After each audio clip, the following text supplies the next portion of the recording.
I have today activated 300 members of the North Carolina National Guard.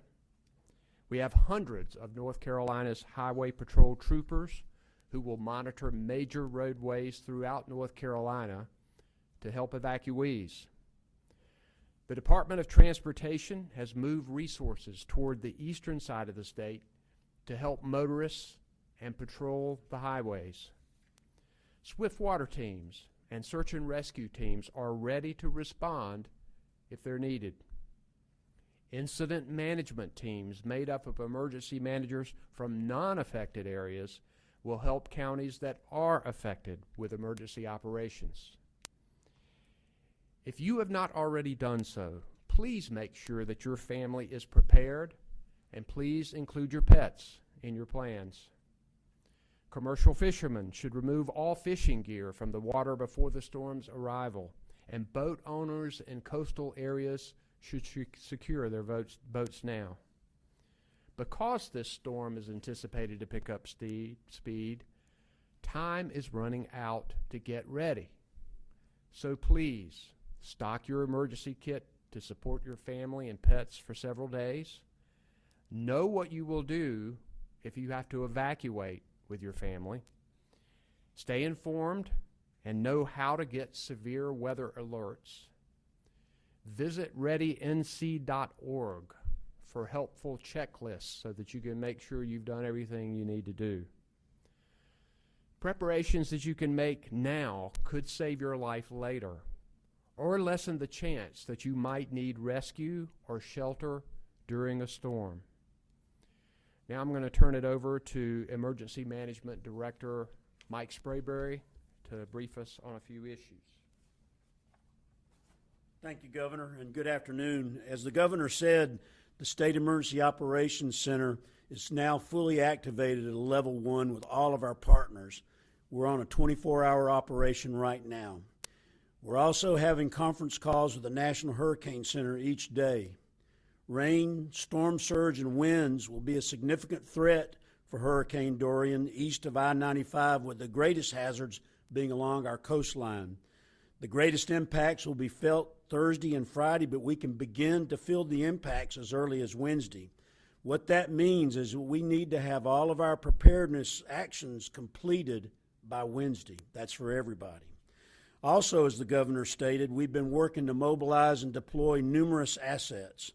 We want to have all of our assets staged and in place prior to the onset of tropical storm force winds. We've activated our sheltering operation for both medical support and general population, and we're prepared to shelter pets as necessary. Disaster contracts for fuel and generators have been approved as well. Food and water push packs are being pushed out to the counties as they request it. The National Guard and search and rescue teams are moving into their final staging positions. Conference calls are being held with our county partners each day. They're meeting with their county control groups to make final decisions on sheltering and evacuations. In closing, let me thank our local partners for everything that they're doing and remind everyone to follow the instructions of their local officials and to maintain situational awareness through their local media. Thank you very much. Thank you, sir. So we have with us today a FEMA partner. We also have our meteorologist, Katie Webster, our secretary, Eric Hooks of the Department of Public Safety, General Todd Hunt from the North Carolina National Guard, Colonel Glenn McNeil, commander of the North Carolina Highway Patrol, Chief Engineer Tim Little from the North Carolina Department of Transportation, and Monica McGee is our sign language interpreter. We'll be glad to take questions. Yes, sir. How about grab the mic there? Thanks.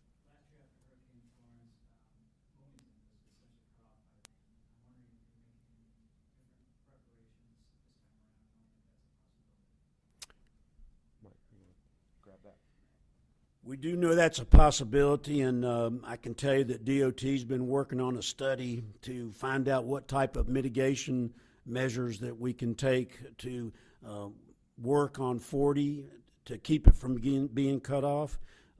We've stationed a lot of high water vehicles out in the eastern part of the state, and we're hopeful that we'll be able to negotiate those roads to get into Wilmington. It's still an issue. We're not denying that, but we are addressing it. It just takes a little bit of time, as you might imagine.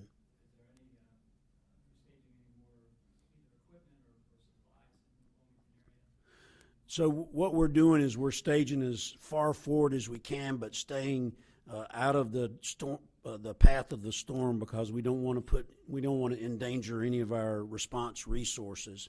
And so just as soon as the storm passes and upon the request of New Hanover County, we'll surge in there.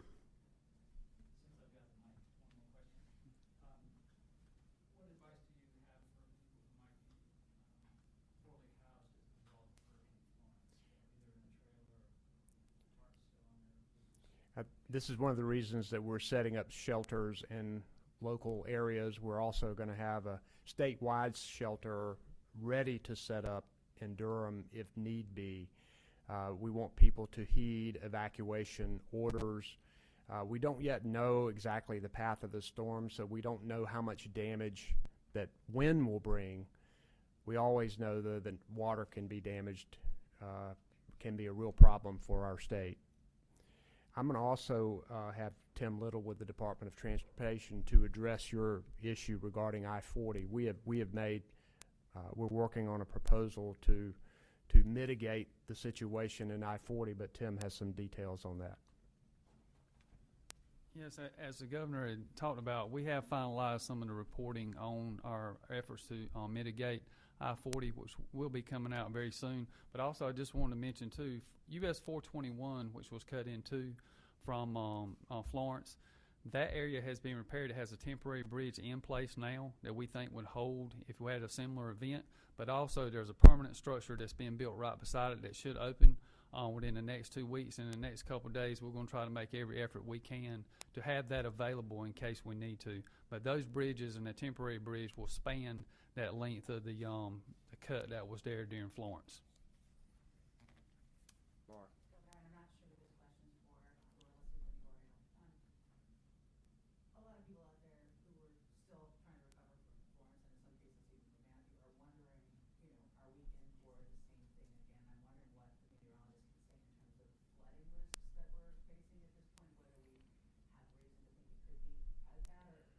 Well, I'll call on our meteorologist, Katie Webster. Hey, thank you for that question. So our thinking now is that while we could still see deviations in the track, whether it be eastward or westward, this is a fairly fast-moving storm. And after talking with the Hurricane Center, we have good confidence that that storm will be moving pretty quickly as it crosses our coast. So while we could still see some heavy rain, and where that axis of heavy rain sets up will be highly dependent on the track, I don't think at this point we are anticipating the large amounts of rain that we saw in Hurricane Florence, just based on some upper level features. So right now we're expecting 5 to 10 inches with some locally higher amounts of 15 inches right along the coast, and we'll just watch and see in the coming days where that track deviates. And one last question. How has, and I talked a little bit today to Director Sprague about this, how has Florence changed how the state is preparing for Dorian? So some of the things that we've done, you know, I mentioned earlier that we had after-action reports done with our local emergency managers, and we asked for them to critique our performance. We took those critiques and incorporated them into our planning, which was specifically focused, I think, on having more swiftwater rescue assets, which we have subsequently purchased 46 additional swiftwater rescue boats, as well as, most importantly, sheltering. So I think you're seeing that we are activating our shelter operations a lot earlier. We are standing up a medical support shelter earlier, and we want to be in place so that when folks begin to evacuate, that we have some solutions for them and places to go to.